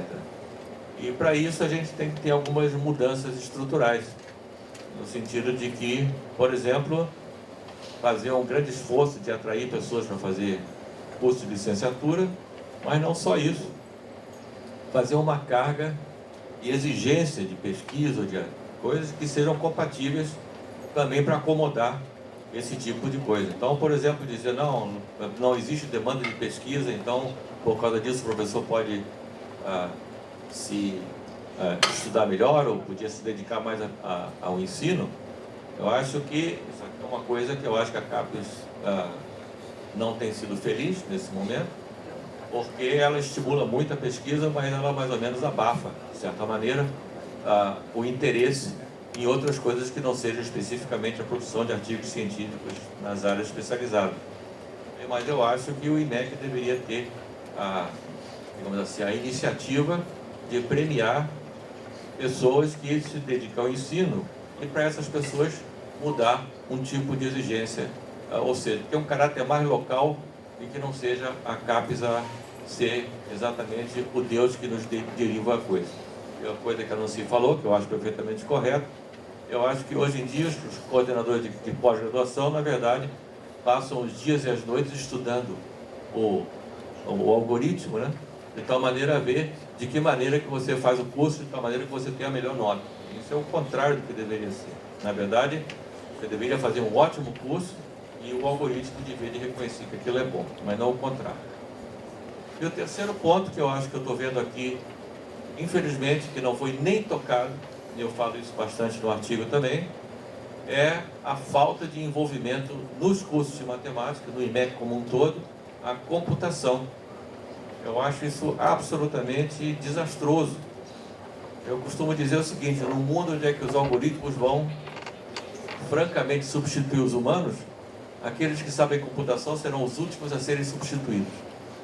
Então, nessa linha meio irônica, eu achava que nosso envolvimento com computação, saber programar, saber arquiteturas computacionais, em problemas complicados achar qual é a melhor arquitetura computacional e o método sejam adequados, eu acho que isso está sendo absolutamente desleixado aqui. Então, se a gente quer ter alguma chance e ter alguma inserção em alguma área mais aplicada, é absolutamente fundamental que nosso conhecimento em computação seja muito bem agregado e incorporado aos cursos de todas as áreas, inclusive na licenciatura também. Bom, pergunto se os membros da mesa querem fazer alguma observação, senão eu vou concluir aqui com o professor Rodney, porque infelizmente nós já passamos das 3h30 e não teremos tempo para nos alongar aqui, já que nós temos uma sucessão de eventos, né? Temos que entregar os livros, temos que inaugurar o prédio novo. Então, professor Rodney. Só uma observação sobre o que o professor Ricardo falou em relação aos cursos noturnos. Eu fui professor da primeira turma do noturno que teve aqui de matemática, e na época a gente tinha 12 alunos. A pergunta que eu fiz aos alunos é quem queria ser professor de matemática. Um curso de licenciatura noturno, nenhum queria ser professor de matemática. Muito estranho, porque estava fazendo licenciatura. Eles, na verdade, estavam fazendo o curso de matemática porque era uma maneira de fazer um curso universitário. Todos tinham emprego já. Bom, depois desse banho de água fria, mudou o estilo de dar aula e a gente introduziu, né, já nessa época, o ensino-aprendizagem com modelagem matemática. Então, isso foi uma motivação muito grande. Alguns desses alunos fizeram posteriormente o doutorado em matemática e são professores da universidade atualmente. Isso da primeira turma. Agora, isso parece que não mudou nos últimos tempos, né? Já faz muito tempo. Ainda continuam entrando para fazer a licenciatura sem querer ser professor. Chico, podemos só fechar aqui com o Marcelo? Aí ele... Marcelo, com a brevidade que peculiar. Eu queria só fazer um comentário que eu acho que foram colocados diversos desafios que, num certo sentido, uma certa mudança de percepção da nossa função dentro da sociedade. Nós estamos algumas mudanças de direção, algumas mudanças de cobrança, algumas mudanças de como a sociedade nos percebe. E eu acho que vai haver uma pressão muito grande, porque, apesar dos nossos méritos, nas universidades públicas nós temos uma vantagem competitiva com as privadas. Eu não estou falando das privadas que visam lucro, as privadas que visam ser universidades, que é a gratuidade do ensino, que eu acho que nas federais vai acabar muito brevemente. Ao mesmo tempo, nós temos uma estrutura que nós não estamos preparados, de fato, para inovar e para competir. É o que o que a Nancy falou, são um aspecto, os tempos geológicos da universidade. Os outros aspectos é que nós vemos as pessoas que estão aqui, pessoas que exercem funções, que a gente vê essas funções como funções burocráticas, e nós não outorgamos às pessoas o papel de fato direcionar em relação a caminhos. Ou seja, é comum aqui no IMEC, se você quer algum cargo, fica quieto, não fala nada, não proponha, tá certo? Nós gastamos nossos tempos em reuniões, avaliando cada decisão microtomada, e nós não gastamos o nosso tempo discutindo o que nós queremos. Ou seja, nós não delegamos às pessoas que estão exercendo as funções o caminho de nos levar para uma direção que nós queremos. Nós delegamos uma função que não é, que é executar a cada passo o que nós queremos. Eu prevejo uma limitação muito grande da gente conseguir vencer esses desafios, num ambiente, sim, de concorrência, de protagonismo que as universidades públicas já perderam, os cursos de economia, os cursos estão perdendo no curso de direito e vão começar a perder nos cursos de engenharia, tá certo? Pela concorrência de FGVs, de PUC-Rio, de INSPER e coisas assim em diante, e nós continuamos, sim, como se nós fôssemos deixa pra lá. Eu acho que nós vamos precisar lidar também com o modo como a gente se organiza, o modo como a gente decide, o modo como a gente... os mandatos que nós concedemos ou não, ter muito mais clareza nisso e debater muito mais essas questões que foram levantadas aqui. Obrigado, professor Marcelo. Não sei se os membros da mesa querem fazer algum comentário. Bom, eu vou agradecer a presença dos três professores aqui, professor Martins, professor Nancy, professor Ricardo, agradecer pela participação. Naturalmente, nós estamos num momento em que nós celebramos os primeiros 50 anos e discutimos os desafios para os próximos 50.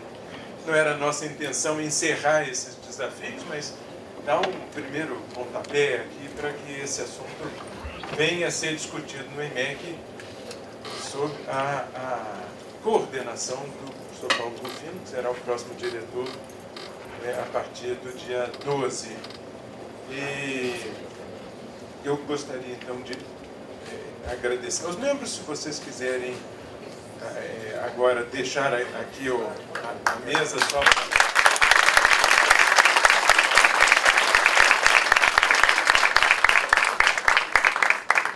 para não ficarem na berlinda por mais tempo.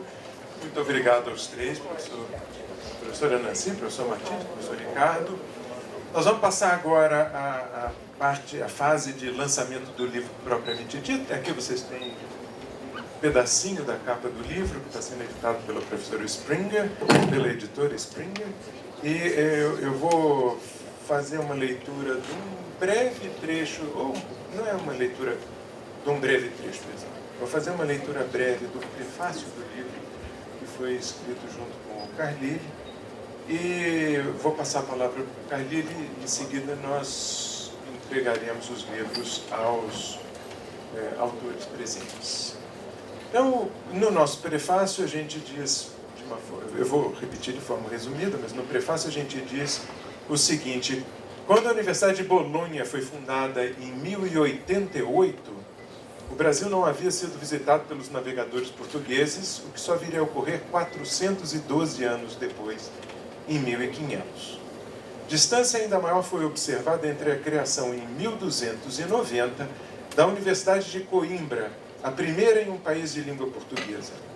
Entre essa criação e a autorização do rei Dom João VI para a instalação de cursos superiores no Brasil, o que ocorreu em 1808. As universidades brasileiras, apesar dessa autorização do rei Dom João VI, como instituições multidisciplinares de ensino superior, só foram criadas no século XX.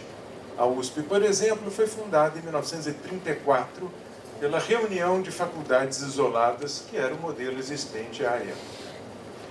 Depois, nas décadas de 40 e 50, o ensino superior brasileiro experimentou um grande salto, triplicando o número de vagas. Mas foi o clima de efervescência social e científica que marcou a década de 60 no Brasil e no mundo, o elemento catalisador para a experimentação de novas ideias em todos os campos da ciência no país. E é nesse cenário que surge a Unicamp em 1966. Hoje, passados 52 anos da sua fundação, observamos que a Unicamp conseguiu se aproximar das universidades de grande prestígio internacional, apesar dos 878 anos de desvantagem que a separam da Universidade de Bolonha.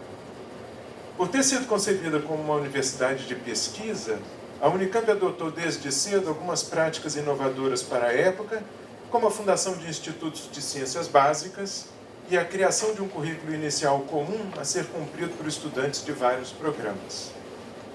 Foi assim que surgiu o IMEC, como um instituto de ciência básica que era responsável por parte desse currículo inicial comum. Naturalmente, a criação de um Instituto de Matemática numa cidade do interior do estado de São Paulo e a sua implantação em um terreno que 2 anos antes sediava uma fazenda são tarefas dignas de figurar em uma epopeia.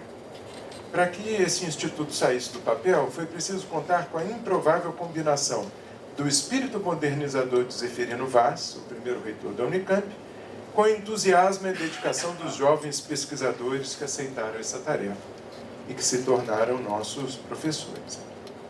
E foi esse impulso criativo e inovador de seus fundadores que acabou se tornando a marca registrada do IMEC. O Instituto foi um dos pioneiros a implantar os cursos de Estatística, de Ciência da Computação e de Matemática Aplicada no país. Seu programa de pós-graduação em Matemática também foi um dos primeiros a receber a nota máxima da CAPES, que é quem avalia a qualidade dos cursos. E para comemorar esses 50 anos de história do IMEC, nós reunimos neste livro alguns artigos que refletem um pouco das contribuições singulares do Instituto para a disseminação e desenvolvimento da matemática aplicada e da estatística no Brasil. É um livro composto por artigos de 15 professores que tiveram um papel relevante nesses primeiros 50 anos. Eu vou chamar já os autores, mas eu gostaria de passar a palavra para o Carlile, que, justiça seja feita, foi a pessoa que teve o trabalho essencial de edição do livro, foi a pessoa que ficou atrás dos autores, foi a pessoa que... Encheu o saco. que pôs a mão na massa. Eu, como diretor, naturalmente tinha pouco tempo para ajudá-lo nisso. Foi ele quem fez o grosso do trabalho. Então, eu gostaria de passar a palavra para o Carlírio para que ele fizesse algumas observações. Bom, eu não sou tão bom de improviso quanto o Chico, então ainda bem que eu percebi isso rapidamente. Agora eu só falo com papel na mão, certo? Vou falar rapidinho aí algumas coisas que eu escrevi para esse momento. Primeiro dizer que é uma grande honra ter participado desse projeto. Muito obrigado e parabéns a todos os autores. E também, assim como o Michel, agradecer, eu estou aqui na Unicamp há 13 anos, agradecer a toda a infraestrutura do Instituto que nos dá esse espaço maravilhoso que a gente tem. E a gente só sabe o quanto é bom quando a gente compara com outras universidades do país e até do exterior, né? E uma das coisas interessantes de participar da diretoria, viu, Ricardo, dá para sentir o tamanho do IMEC, o potencial do IMEC e como é bom trabalhar aqui. E isso tudo funciona por conta da infraestrutura que a gente tem aqui. E agradeço também a todos os funcionários, vários deles presentes aqui, né? O nosso instituto é tão bom também por conta de vocês, tá bom?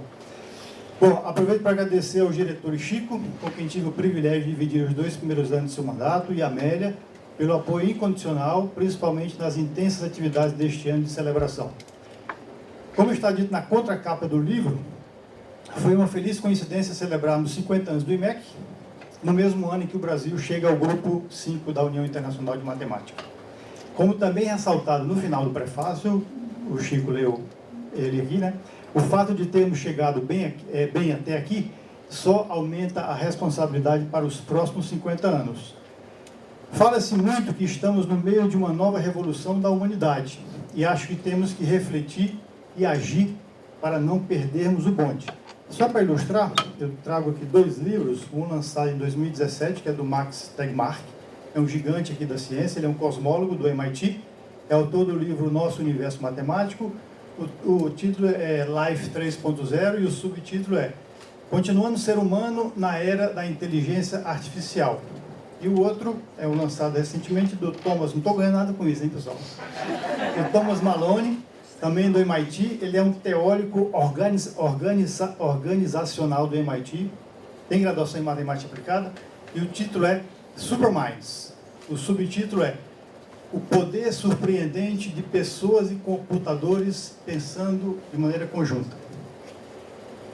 Bom, participei dos últimos 2 ICM, onde foi destacada a importância do trabalho conjunto.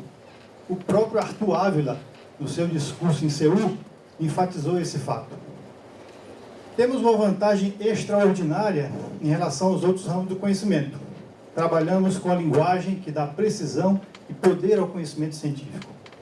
Se conseguirmos definir novos caminhos que aproveitem as capacidades dos nossos 3 departamentos, poderemos entrar finalmente no século XXI. Termino agora com uma frase envolvendo um dos objetos matemáticos mais importantes que está no meio dessa revolução. Aos 50 anos, definimos bem os vértices do nosso grafo. O próximo passo é definir e fortalecer as arestas. Obrigado, pessoal.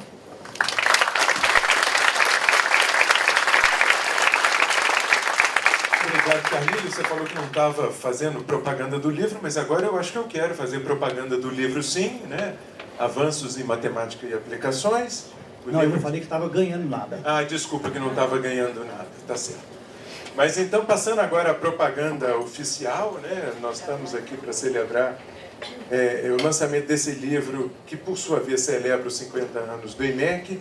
Eu gostaria de registrar e agradecer de novo ao Robson dos Santos, que é editor da área de matemática para a América Latina da editora Springer, e a Mariana Brandão, que é diretora de desenvolvimento editorial para a América Latina também da Springer. Agradecer a ambos pela ajuda e pela disposição da Springer em colaborar conosco na publicação deste volume. E vou passar agora para a entrega. Carlírio, você vai ter que me ajudar aqui, rapaz. Sim, senhor. Não fuja do... Você já fez a parte mais difícil, agora vamos fazer a parte mais agradável. Nós temos aqui atrás alguns volumes.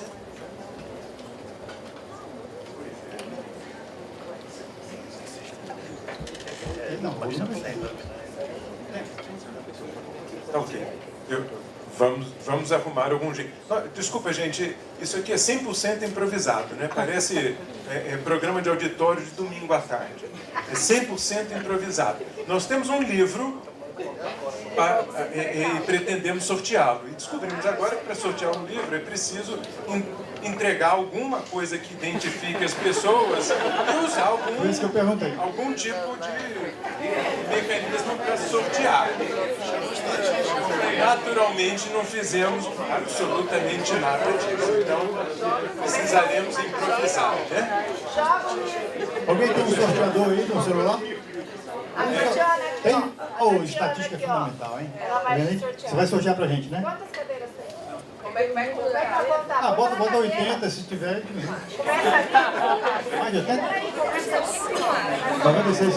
Aonde vai começar? Ali ou lá?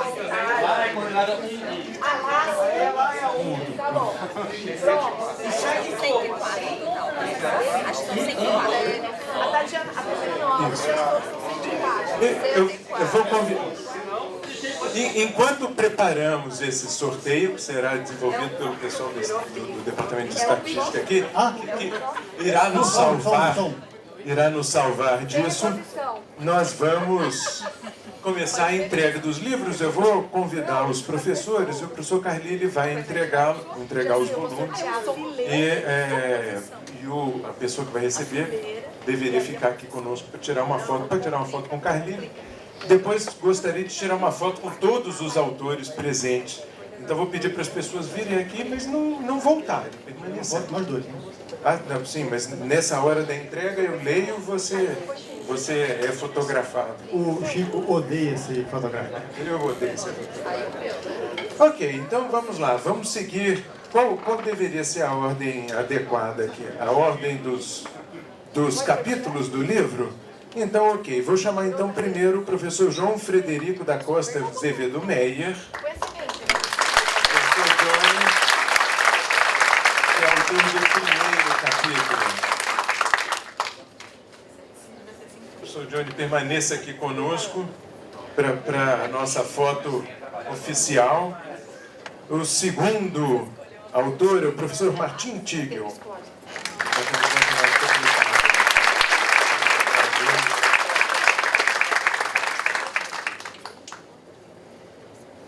Muito obrigado, Tigel. Primeira foto com o Carlile. Agora, Tigel, vou pedir para você... Pode ficar aqui na frente mesmo, porque depois precisaríamos mudar para lá. O terceiro autor é o professor Rodney Carlos Bassanese.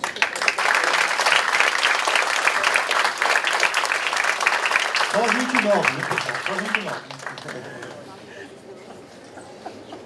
O Rodney falou que tinha um problema no joelho, mas eu vi ele dançando pra caramba na festa. Hoje eu tô vendo aqui as consequências. Nessas horas o joelho não dói.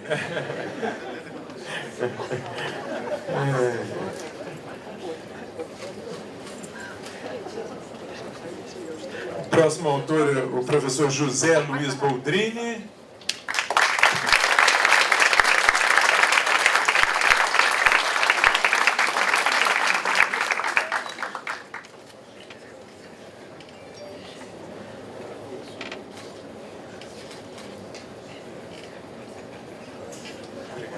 Agora eu gostaria de convidar a professora Sueli Irene Costa.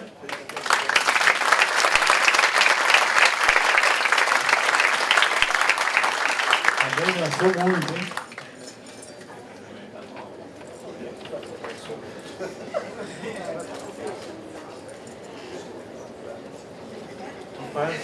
Não fuja não, Sueli, não fuja.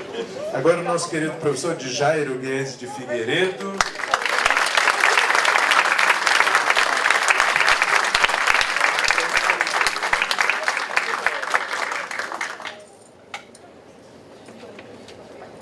Conterrâneo.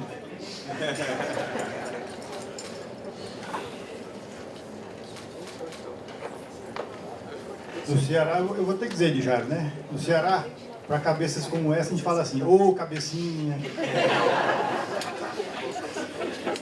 Vou convidar agora a professora Nancy Lopes Garcia.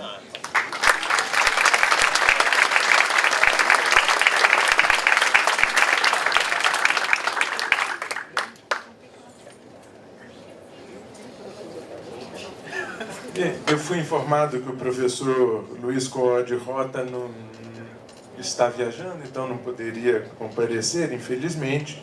Então vou convidar o professor José Mário Martins.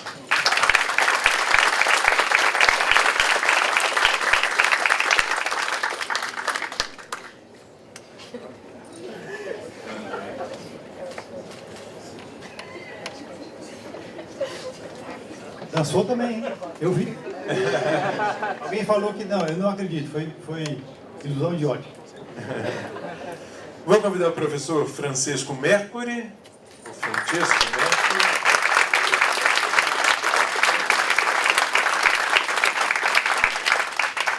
Cadê o 500 anos aí, Chico? Que maldade, que maldade. Essa experiência, vale do alto.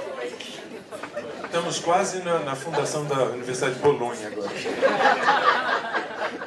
Ok, perdão, gente. Essa é uma brincadeira muito sem graça. Infelizmente, o professor Antônio Pax também não pôde comparecer. Então, o nosso próximo candidato, agora tem que mudar a página, é o professor Alcibiades Rigas.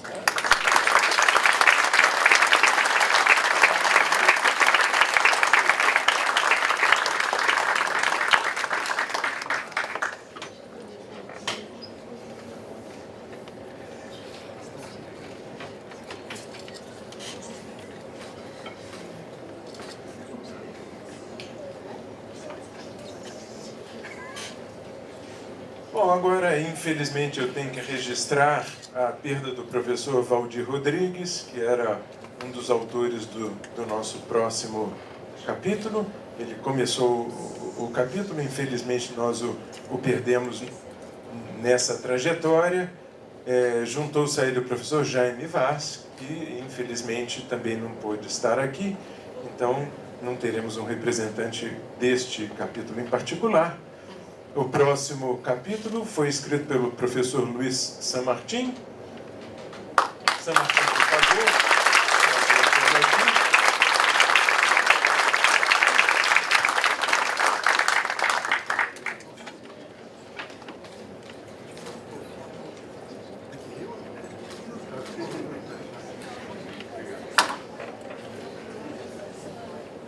E fechando o livro, mas com importância igual a dos demais, não nenhum motivo para ser o último, o professor Marco Antônio Teixeira, que é o 10ª sala do Muito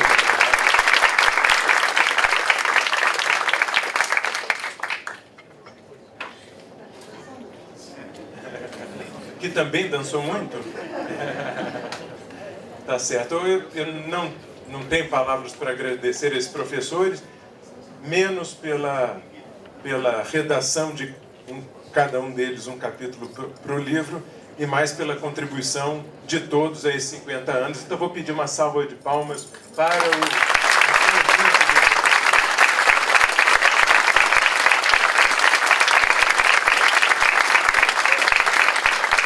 Agora eu vou uma ponta e eu vou da outra. Isso, eu acho que agora talvez... mas suspendo aqui. Apaga o projetor. Vão me dizendo... Alguns sentam aqui, ó. Quem quiser sentar, diga-se. Ah, sentam alguns. As damas, por favor, as damas sentam. Olha, rapaz. Então senta aleatoriamente.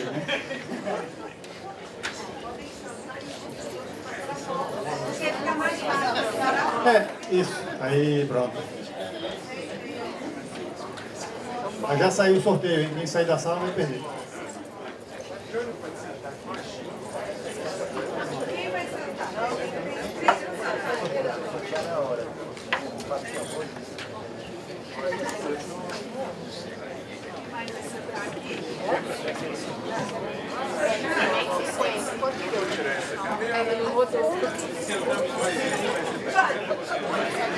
Você tem que perguntar se então, a coordenadora vai ser Olha olhando todo mundo pra cá. No Ceará se fala, olha o jegue.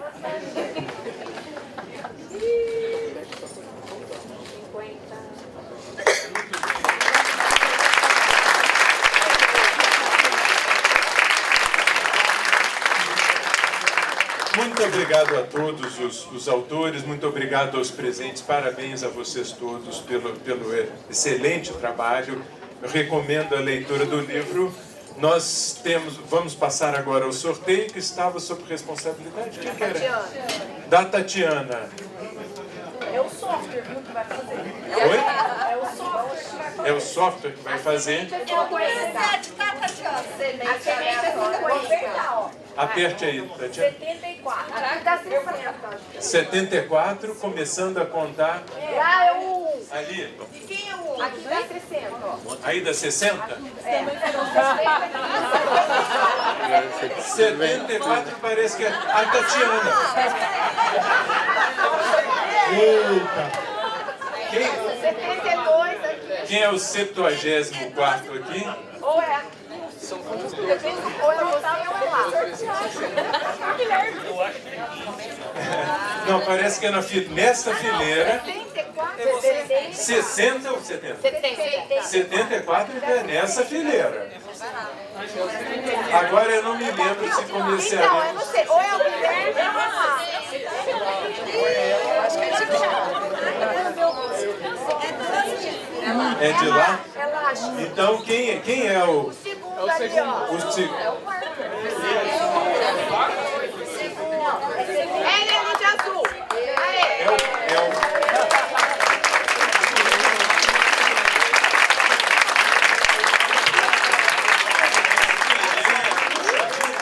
Seu aluno, Chico? Seu aluno?